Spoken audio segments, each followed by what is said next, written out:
รัตนาตยัสสะขอนอบน้อมแด่พระผู้มีพระภาคเจ้าพระธรรมและพระสงฆ์และขอเจริญพรญาติโยมสาธุชนทุกท่าน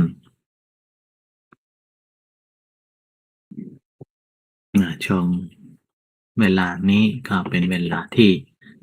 เราจะได้มาอ่าฟังธรรมะแล้วก็จะได้ปฏิบัติธรรมกันนะอืมแป๊บมาดู Facebook เป็นยังไงอืม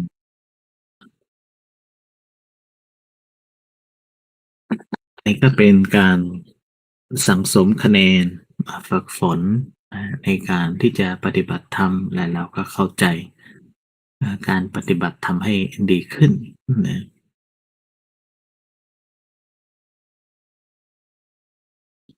การปฏิบัติธรรมนี้เป็นสิ่งที่เราทำไปเราก็จะเข้าใจมากขึ้นและสำคัญที่สุดก็คืออ่าสิ่งที่เรายังไม่รู้สิ่งที่เรายังไม่พัฒนาเราก็จะได้พัฒนาในสิ่งนั้นที่ใช้คำว่าคุณธรรมที่ยังไม่เกิดคุณธรรมนั้นก็จะเกิดคุณธรรมที่ยังไม่เจริญคุณธรรมนั้นก็จะเจริญนะอันนี้คือคำตรัสของพระพุทธเจ้าเลยทีเดียวอ่า คุณธรรมที่ว่ายังไม่เกิดมันก็เกิดนั่นก็คือหมายถึงจากที่จิตของเราโดยธรรมชาติแล้วไหลไปอยู่ในอารมณ์ที่เป็นอกุศลซะมากกว่าเพลิดเพลินในกามคุณซะมากกว่าเป็นเบื้องต้นเราก็จะเข้าใจก็คือว่าอ่าอันนี้เป็นอกุศลธรรมทั้งหลายเราก็จะมีความเพียรพยายามในการที่จะให้มันอ่าลดละมากขึ้นนะจนคุณธรรมอื่นๆที่เป็นฌานต่างๆจะเป็นฌานที่หนึ่งฌานที่สองก็ตามอ่ายังไม่เกิดมันก็จะเกิดได้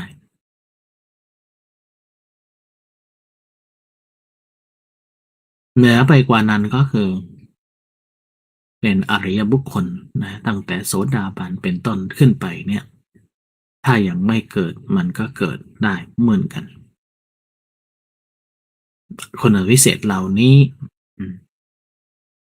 ถ้ายังไม่เจริญมันก็จะเจริญนะมีสมัยหนึ่งอ่า พระอานนท์ในฐานะเป็นผู้ที่มีอุปการะต่อพระภิกษุณีสงฆ์ผู้เป็นเหตุทำให้มีการบวชภิกษุณีสงฆ์ในพระพุทธศาสนาซึ่งท่านก็ไปขออนุญาตพระผู้มีพระภาคเจ้าและให้พระผู้มีพระภาคเจ้าทรงอนุญาตในการบวชภิกษุณีสงฆ์โดยเหตุนี้พระอานนท์จะมีฐานะพิเศษในภิกษุณีสงฆ์ ในมีวันหนึ่งพระอานนท์เนี่ยกำลังจะเดินไปบิณฑบาตอันนี้ท่านออกจากกุฏิท่านมันเร็วเกินไปท่านก็เลยแวะไปที่สำนักของภิกษุณีหรือที่พักของภิกษุณีแต่ท่านก็ได้นั่งที่สมควรเสร็จเรียบร้อยก็ภิกษุณีจำนวนหนึ่งได้เข้าไปกราบ พระอานนท์เสร็จแล้วก็ได้กล่าวถึงว่าภิกษุณีจำนวนหนึ่งกำลังทำสมาธินะ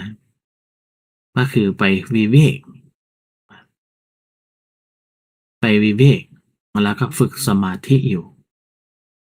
ตามแนวสติปัฏฐานสี่นั่นแหละก็คือดูลมหายใจเข้าออกหรือพิจารณากายานุปัสสนาเวทนานุปัสสนาจิตานุปัสสนาธรรมานุปัสสนาอยู่เนี่ยก็เป็นเหตุคุณวิเศษที่ยังไม่เกิดก็เกิด คุณพิเศษที่ยังไม่เจริญก็เจริญแต่นี้พระอานนท์ก็เลยได้ยืนยันกับภิกษุณีสงฆ์ว่าอ่าถูกต้องแล้วอืมถูกต้องแล้วที่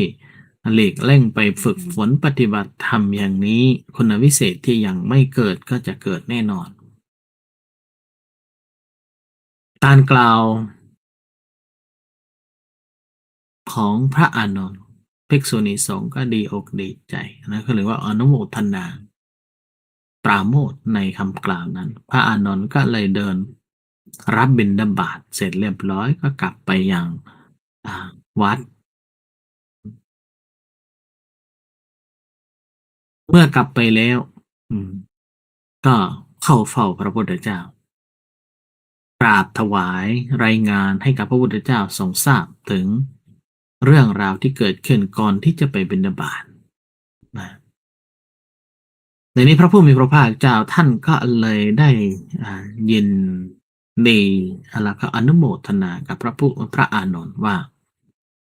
ถูกต้องแล้วอืมข้อนี้เป็นข้อที่อ่าจะเกิดขึ้นเป็นเรื่องธรรมดาถ้าหากว่าบุคคลใดบุคคลหนึ่งเจริญสติปัฏฐานสี่อย่างตั้งอกตั้งใจอันนี้การเจริญสติปัฏฐานสี่นั้นเป็นอย่างไรก็คือ พระผู้มีพระภาคเจ้าทรงขยายความไปว่าข้อแรกการเจริญพิจารณาข้อแรกในสติปัฏฐานสี่ก็คือการเจริญพิจารณากายในกายนั่นเองหรือพิจารณาเห็นกายพิจารณาเห็นกายในกายอยู่มีความเพียรมีสัมปชัญญะมีสติซึ่งก็เป็นเหตุทำให้สามารถกำจัดอภิชฌาและโทมนัสได้ก็คือยินดียินร้ายในอารมณ์ที่มันเกิดขึ้นนั้นได้ แต่แน่นอนช่วงเวลาที่เราฝึกฝนอยู่นั้นนะมันเป็นเรื่องธรรมดาที่จะมีความกระสับกระส่ายมีความอืมไม่สบายอกสบายใจรู้สึกหดหู่ใจหรือว่าจิตฟุ้งซ่านมันเป็นเรื่องธรรมดาที่จะเกิดขึ้นกับเราซึ่งก็เป็นเหตุ การพิจารณากายในกายในที่นี้ก็คือพิจารณาดูกายย่อยในกายทั้งหลายก็คือเช่นลมหายใจเข้าออกหรือว่าหน้าท้องที่พองยุบก็หรือเรียกว่าเป็นกายในกายหรือกายย่อยในกายทั้งหลายนั่นเองในช่วงเวลาที่พิจารณาอยู่นั้นเนื่องจากว่าอารมณ์อื่นๆแทรกเข้ามาจิตมันฟุ้งซ่านหรือว่าจิตมันรู้สึกหดหู่หรือว่าเราไม่สามารถที่จะกำหนดรู้อารมณ์ กรรมฐานนะก็คือลมหายใจเข้าออกนะหรือว่าหน้าท้องที่พองยุบเนี่ยในกรณีนั้นเนี่ยในช่วงเวลานั้นแทนที่จะต่อสู้กับอารมณ์ที่มันเป็นอย่างนั้นแล้วก็ไม่สามารถปฏิบัติธรรมได้นั้นอันเนื่องมาจากจิตมันก็มาไม่ได้ตั้งมั่นไม่ได้ตั้งอยู่ในนิมิตในกรณีนี้เนี่ยนะพระพุทธเจ้าทรงตรัสไว้อย่างชัดเจนนะว่า ในกรณีเหล่านี้นะบางครั้งเนี่ยเราก็ต้องนึกถึงสิ่งที่เราเลื่อมใสนะสิ่งที่เราเลื่อมใสอย่างใดอย่างหนึ่งสิ่งที่เราเลื่อมใสในอย่างใดอย่างหนึ่งก็คือเหมือนกับว่าเรานึกถึงอ่าพระปัญญาบารมีพระบริสุทธิบารมีพระกรุณาบารมีของพระพุทธเจ้านั่นเองก็คือพิจารณานึกถึงพระพุทธเจ้า เป็นนิมิตใหม่สร้างขึ้นมาเพื่อให้เรียกว่าชูกำลังให้จิตเนี่ยรู้สึกปีติปราโมทย์ในกรณีนี้เราอาจจะใช้คำว่าบริกรรมภาวนาก็ได้เหมือนกันก็คือนึกถึงพระพุทธเจ้าเสร็จแล้วก็นึกถึงอยู่อย่างนั้นจะนึกถึงว่าพุทโธก็ได้จะนึกถึงว่าสัมมาอรหังก็ได้หรือว่านึกถึง เพียงแค่รูปปั้นรูปภาพที่เรารู้สึกดูแล้วมาเกิดศรัทธาก็ได้เหมือนกันมีปีหนึ่งครั้งแรกที่อาตมาเดินทางไปพิษณุโลกใครๆก็พูดถึงพระพุทธชินราชว่าเป็นพุทธรูปที่งดงามอาตมาก็เห็นแต่ในภาพเห็นแต่ในเอ่อบทอื่นๆที่มันจำลองมาไม่เคยเห็นตัวจริง และปีนั้นอาตมาก็ไปพร้อมกับหลายคนไปเดินทางไปทัศนศึกษาทางเหนือก็เลยแวะไปที่พิษณุโลกกันเมื่อเข้าโบสถ์รูปปั้นหลวงพ่อพุทธชินราชเนี่ยงดงามจริงๆน้ำตาไหลเลยนะว่าน้ำตาไหลเหมือนกับว่าขึ้นสวรรค์อะไรสักอย่างหนึ่งแล้วก็พุทธรูปเนี่ยหลวงพ่อพุทธชินราชเนี่ยเหมือนกับมา ให้พรอะไรประมาณนี้เนี่ยแบบงดงามจริงๆอันนี้เวลาที่นึกถึงพุทธรูปเนี่ยอาตมาก็จะมักจะนึกถึงพระพุทธชินราชเป็นอันดับแรกเลยแล้วก็นึกถึงความงดงามของท่านมันก็ทำให้เกิดปีติปราโมทย์ในใจทำให้รู้สึกจิตใจเนี่ยชุ่มชื้นนะเมื่อจิตใจเนี่ยมีปีติปราโมทย์แล้วเนี่ย จิตของเราเนี่ยก็จะไม่ไปไหลกับอารมณ์อื่นๆอย่างแน่นอนเพราะเราเลื่อมใสในนิมิตนี้แล้วเมื่อเราเลื่อมใสในนิมิตนั้นปราโมทย์มันก็เกิดปีติมันก็ย่อมเกิดเมื่อใจมีปีติปราโมทย์แล้วเนี่ยใจมันก็สงบเป็นเรื่องธรรมดาเพราะฉะนั้นอันนี้เป็น วิธีการแก้ความฟุ้งซ่านหรือวิธีการแก้ความหดหู่จิตใจหรือวิธีการที่เราไม่สามารถที่จะกำหนดอารมณ์กรรมฐานในกรณีนั้นก็คือนึกถึงอันที่เป็นเลื่อมใสนั่นแหละและในนั้นก็คือเราใช้บริกรรมภาวนาก็ได้นึกถึงยังไงก็ได้ซึ่งเรื่องนี้เราต้องเข้าใจนะเพราะว่าบางที การที่เราไปฝึกฝนเนี่ยมาว่าให้กำหนดรู้มาว่าจิตคิดกำหนดรู้ว่าจิตมันไหลไปบางทีเรากำหนดได้แต่ไม่มีกำลังบางทีเรากำหนดทันแต่ก็ไม่สามารถที่จะให้มีกำลังใจในการที่จะมากำหนดรู้อารมณ์กรรมฐานได้ ก็คือกายในกายหรือว่ามาพิจารณาดูลมหายใจเข้าออกและหน้าท้องที่พองยุบได้ในกรณีเหล่านี้เนี่ยพระพุทธเจ้าทรงตรัสเอาไว้นะเป็นแนวทางในการที่จะหลีกออกมาให้เกิดกำลังใจให้เกิดปีติสุขนั่นก็คืออย่างนี้มาพิจารณานึกถึงสิ่งที่เราเลื่อมใสนั่นแหละสำหรับเราก็คือพระพุทธเจ้านั่นเอง นั่นก็เป็นเหตุที่เวลาเราเข้ากรรมฐานเนี่ยครูบาอาจารย์ถึงอ่าให้ปณิธานอธิษฐานว่าขอถวายนะกายใจให้กับพระรัตนตรัยถวายกายใจให้กับครูบาอาจารย์เพื่อให้ท่านได้ชี้แนะอันนี้ก็เป็นการสร้างความปลอดภัยสร้างความกำลังใจเมื่อเกิดเช่นนี้ จิตมันก็มีที่ตั้งและมีที่เกาะและมีที่อยู่และไม่หลงไหลและไม่ฟุ้งซ่านและไม่หดหู่และจิตมันก็เกิดความสงบเลยนี่เมื่อจิตสงบแล้วกายก็รู้สึกสงบไปด้วย ความหดหู่มันก็หายไปความฟุ้งซ่านมันก็หายไปก็ได้รับความสุขทีนี้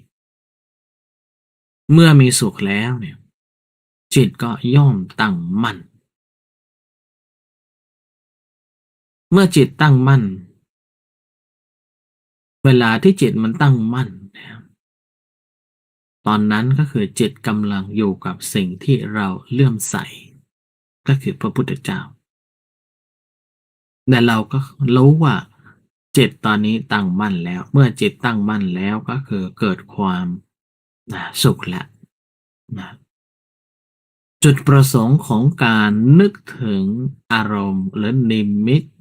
ที่เป็นสิ่งที่เลื่อมใสนั้นน่ะสำเร็จแล้วอ่าตอนนี้เนี่ยอันนี้คือตอนนี้มันเป็นจุดที่สองที่เราต้องระวังก็คือหลังจากเราเกิดความสุขสงบแล้วเราก็ไม่หลงอยู่ในความสงบสุขนั้นเราต้องรู้ว่าเอาล่ะ สาเหตุที่เราได้เลือกนึกถึงสิ่งที่เป็นเรื่องสิ่งที่เลื่อมใสนั้นน่ะก็คือพระพุทธเจ้านั้นน่ะสำเร็จแล้วประโยชน์มันเสร็จสิ้นแล้วจิตมันไม่หดหู่แล้วจิตมันไม่ฟุ้งซ่านแล้วตอนนี้เราควรจะละละมันไปก็คือไม่นึกถึงไม่ไตร่ตรองหรือไม่ตรึกตรองในสิ่งนั้นต่อไป คือไม่มีวิตกและไม่มีวิจารณ์อันในสิ่งที่เราเลือกที่จะกำหนดรู้และย้อนกลับมาอยู่กับอารมณ์ปัจจุบันขณะนั่นก็คือช่วงนี้อ่าแรกก็คือพิจารณากายในกายในกายในการพิจารณากายในกายนั่นก็คือพิจารณาลมหายใจเข้าออกหรือหน้าท้องที่พองยุบแล้วแต่เราสะดวกแล้วแต่วิธีการที่เราทำกันอยู่ส่วนการสอนของพระพุทธเจ้าก็คืออานาปานสตินั่นแหละก็คือดูลมหายใจเข้าออกจะดูตรงไหนก็ได้ก็คือทำอยู่เช่นนี้เป็นอันดับแรกเลยนะในขณะเดียวกันพระผู้มีพระภาคเจ้าก็ทรงตรัสถึงก็คือว่าในกรณีที่เรากำลังพิจารณาเวทนาในเวทนาทั้งหลายอยู่เนี่ยมีมีความเพียรมีสัมปชัญญะมีสติเมื่อพิจารณาเห็นอยู่อย่างนี้นะก็กำจัดอภิชฌาและโทมนัสได้แล้วเนี่ยแต่บางครั้งจิตมันก็จะไหลไปอยู่ในอ่าอารมณ์อื่นๆนะครับอ่าเกิดความรู้สึกหดหู่หรือว่าฟุ้งซ่านในใจในเวลานั้นพระองค์ก็ทรงตรัสสอนเหมือนกันว่าให้นึกถึงในกรณีนั้นนะในกรณีที่ใจไม่ได้อยู่กับการพิจารณารู้เวทนาในเวทนาทั้งหลายเนี่ยพระองค์ก็สอน ตรัสสอนเหมือนกันว่าให้นึกถึงสิ่งที่อ่าเราเลื่อมใสเพื่อให้เป็นที่ตั้งแห่งสตินั่นเองให้เกิดความปราโมทย์ปีติสุขสงบมาเมื่อเกิดความสุขสงบแล้วเนี่ยก็ให้ละทิ้งมันไปแล้วกลับมากลับมาพิจารณาที่เวทนาในเวทนาทั้งหลายจิตก็เหมือนกันธรรมก็เหมือนกันพระพุทธเจ้าท่านตรัสสอนเอาไว้มันก็แสดงให้เห็นว่า เวลาที่เรากำลังปฏิบัติอยู่นั้นอย่าให้ปนเปลี่ยนกันช่วงเวลาที่เรากำลังพิจารณาอยู่กายก็ให้พิจารณากายไม่ใช่พิจารณาที่เวทนาช่วงเวลาที่เรากำลังพิจารณาดูเวทนาอยู่ก็ให้พิจารณาที่เวทนาไม่ใช่พิจารณาที่กายจิตหรือธรรมเวลาที่เรากำลังพิจารณาดูจิตอยู่นะ ก็ให้พิจารณาที่จิตเราต้องรู้และเราก็ต้องจำแล้วก็เราทำอยู่อย่างนี้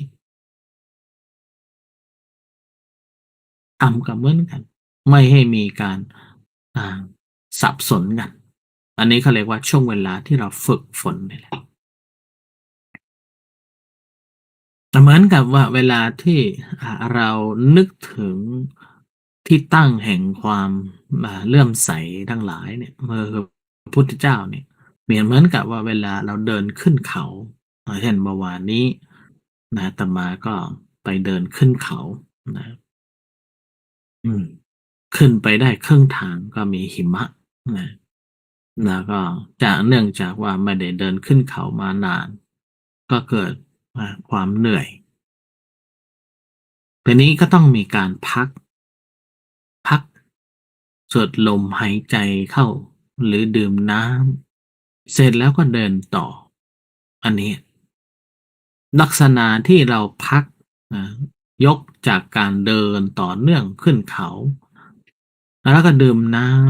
ำอันนี้แหละก็คือเท่ากับว่าช่วงเวลาที่เราฝึกฝนปฏิบัติธรรมอยู่นั้นเราก็ทำอย่างต่อเนื่องด้วยใช้วิริยะอุตสาหะมีความตั้งใจในการปฏิบัติธรรมในช่วงเวลานั้นน่ะเกิดมีความเหนื่อยเกิดมีความไม่สบายใจหรือว่าเกิดความอ่าอยากพักผ่อน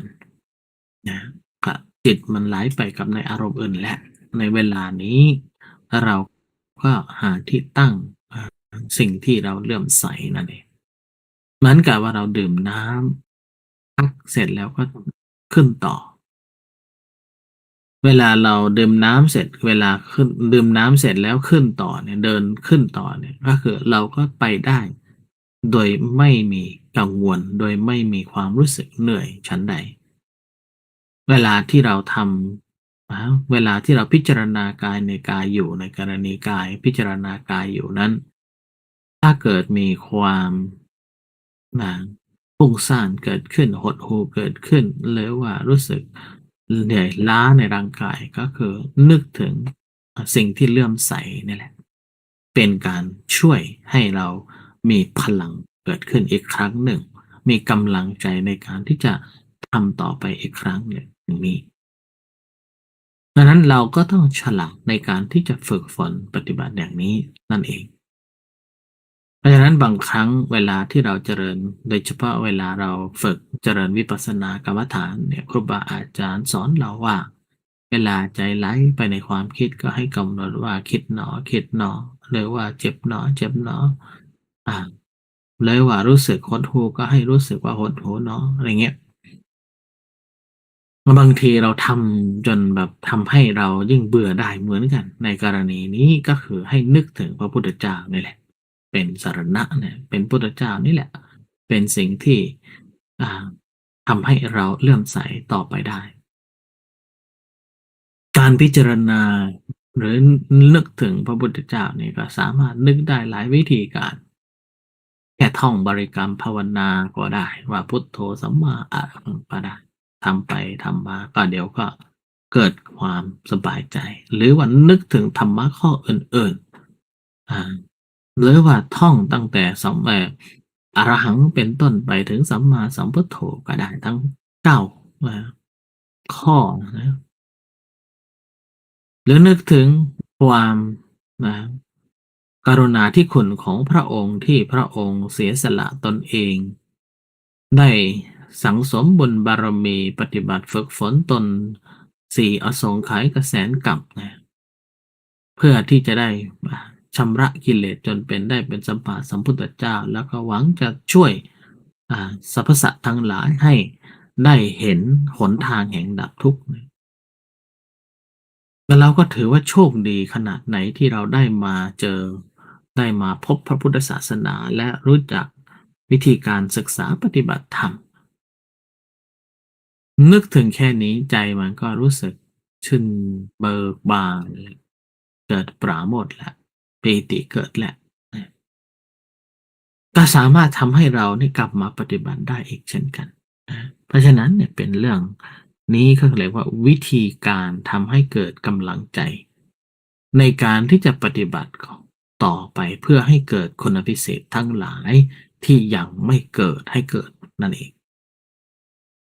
คุณพิเศษเนี่ยก็คือตั้งแต่เบื้องต้นเลยว่าใจไม่นิ่งก็เกิดนิ่งใจอย่างเรายังไม่รู้ใจก็เราก็เริ่มรู้ใจเรายังไม่รู้กายใจว่าคนละส่วนกันเราก็จะเริ่มรู้ ว่ากายใจนี่คือคนละส่วนกัน จากที่ยังไม่เกิดความสงบมันก็เกิดความสงบจากที่ยังไม่รู้ญาณปัญญามันก็เพิ่มขึ้นมาเรื่อยๆทีละนิดทีละหน่อยทีละนิดทีละหน่อยขึ้นไปนั้นก็คือเราก็รู้ว่าเหตุปัจจัยอะไรเป็นเหตุทำให้เรามีความทุกข์หรือเรามีความสุขเหตุปัจจัยอะไรที่มีการปรุงแต่งอะไรทั้งหลายเราก็จะเริ่มรู้มากขึ้นนั่นเองเพราะฉะนั้นการที่เรามีที่พึ่งทางจิตสิ่งใดสิ่งหนึ่ง เป็นที่ยึดเหนี่ยวจิตใจสิ่งใดสิ่งหนึ่งเป็นเรื่องสำคัญเลยแต่เดียวนะเมื่อทำอยู่อย่างนี้สิ่งหนึ่งเพิ่มขึ้นไปอีกอย่างหนึ่งที่พระพุทธเจ้าทรงตรัสเอาไว้ในพระสูตรนั้นนะที่พระอานนท์ได้ไปสอนมาแม่ชีหรือภิกษุณีทั้งหลายนะก็คือว่าอย่าจมนะแล้วก็อย่ายึดอยู่ในกรรมฐานอีกสุดท้ายเนี่ยพระพุทธเจ้าทรงตรัสเอาไว้เราต้องปล่อยมันไปด้วยเช่นกัน การปล่อยนี่แหละก็คือคุณพิเศษสูงสุดแหละไม่ติดอยู่ในสิ่งใดสิ่งหนึ่งการที่เราปล่อยได้ทั้งหมดปล่อยให้กับธรรมชาตินั่นแหละก็คือเป็นเหตุทำให้เราเนี่ยสามารถบรรลุเป็นพระอริยบุคคลขั้นใดขั้นหนึ่งได้สูงสุดก็คือพระอรหันต์นั่นเองเพราะฉะนั้นการฝึกฝนปฏิบัติธรรมเราต้องฝึกฝนไปเรื่อยๆแล้วก็ค่อยๆเรียนรู้วิธีการที่จะอ่าแก้ในอารมณ์ต่างๆที่มันมาในลักษณะนี้เราก็จะได้อ่ามีปัญญาเพิ่มขึ้นและเราก็สามารถคุณพิเศษที่ยังไม่เกิดก็ให้เกิดได้ยังไม่เจริญก็ให้เจริญได้เจริญสูงสุดก็คือได้เป็นพระอริยบุคคลนั่นเองเอาละก็พอสมควรแก่เวลาของการบรรยายในวันนี้นะต่อแต่นี้ไปเราก็จะได้ทำสมาธิกันขอให้ทุกท่านน้อมจิตมาพิจารณากายที่กำลังนั่งรู้ตัวทั่วพร้อม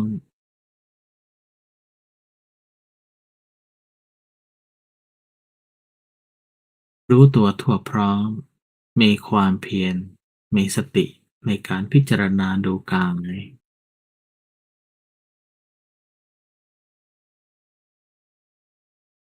อันดับแรกก็คือกายในกายทั้งหลายนั่นก็คือยกเอา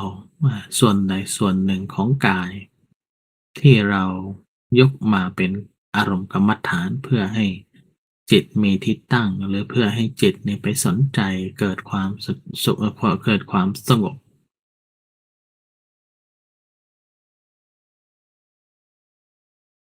มาลองพิจารณาดูช่วงเวลาที่เรากำลังกำหนดรู้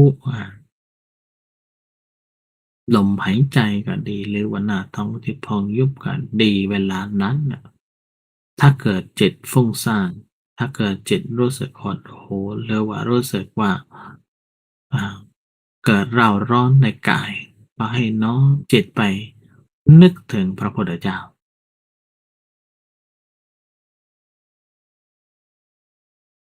นึกถึงคุณวิเศษของท่านให้เกิดกำลังใจแล้วก็ย้อนกลับมาที่อารมณ์กรรมฐานอีกทำอย่างนี้ไปเรื่อยๆจนกระทั่งพอสมควรแก่เวลา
สมควรแก่เวลาสัพเพพุทธาบลปัตตาปัจเจกานันจะยังพลังอรหันตานันจะเตเชนะรักขังวันดาเมสัพพโสสัพพพุทธานุภาเวนะสัพพธัมมานุภาเวนะสัพพสังฆานุภาเวนะสดาโสธีภวันตุเต แผ่เมตตากันนะสัพเพสัตตาสามทั้งหลายที่เป็นเพื่อนทุกข์เกิดแก่เจ็บตายด้วยกันทั้งหมดทั้งสิ้นอาเวราหุนตุจงเป็นสุขเป็นสุขเถิดอย่าได้มีเวรแก่กันและกันเลยอาพยาปชาหุนตุจงเป็นสุขเป็นสุขเถิดอย่าได้พยาบาทเบียดเบียนซึ่งกันและกันเลย หานิฆาหุนตัวจงเป็นสุขเป็นสุขเถิดอย่าได้มีความทุกข์กายทุกข์ใจเลยสุขีหัตตานังปริหารันตุจงมีความสุขกายสุขใจรักษาตนให้พ้นจากทุกข์ภัยทั้งสิ้นเถิด